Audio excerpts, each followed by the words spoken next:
I don't know how he got away with it, because looking at the photos of him, he's got a little moustache, and some photos actually show that he's actually got little grey sideburns, and he certainly doesn't look 45 in his photos. So how they used to check the ages of people back in those days to enlist, I guess they were looking for people to enlist and took anybody on.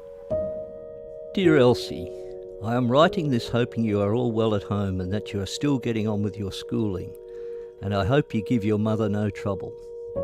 My dear child, you would like to see this place. It is so different to anything you've seen in Australia. We're on Mumby Farm, which is just out of Northampton, and this is the farm that great-grandfather Cripps took up in 1894. Charles and Margaret actually had 8 children of their own, 3 boys and 5 girls. The 3 boys worked the farm, and great-grandfather I believe, had gone into Northampton prior to going to war. But because the boys weren't well, they were medically unfit to go to war, great-grandfather wanted to represent the Cripps family. So he went off in 1915, so it was actually August 1915. So on his 61st birthday was actually when he signed up. I had a very close call the other day. A piece of shell 3 inches long and 2 inches wide fell at my feet and buried itself in the ground 6 inches deep. I believe God was watching over me that day, because 2 seconds before I was standing on that very spot where that piece of shell fell. So you see, God is good. Charles left Australia in 1915, basically on his 61st birthday was when he signed up, and went to Egypt and then set sail to the Western Front in France and Belgium. And what he saw, I don't know, but we can just imagine, because on the Western Front, you've seen some videos and movies of the Somme and the mud, the amount of mud that they would have had to walk through. And he was there for all the seasons. I think Charles Cripps was a pretty tough fellow. One of the stories is that he was quite strong and was able to pick up a bag of wheat with his teeth. So if anyone can do that, you have to be pretty strong.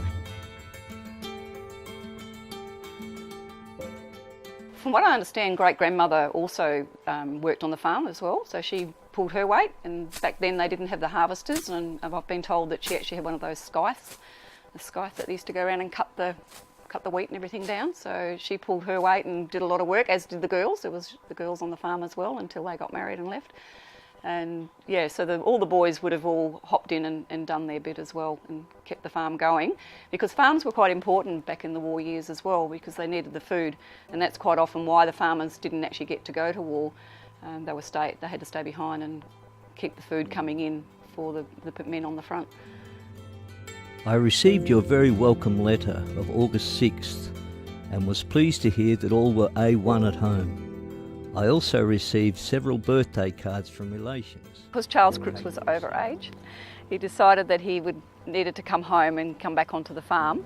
So he actually wrote a letter to his commanding officer, and the letter actually says that I am over age, I'm 63 years of age, and he's suffered through a lot of cold from the cold that was over there, and is asked to come home. So they then allowed him to. So it wasn't until late 1917 before he actually came back to Northampton.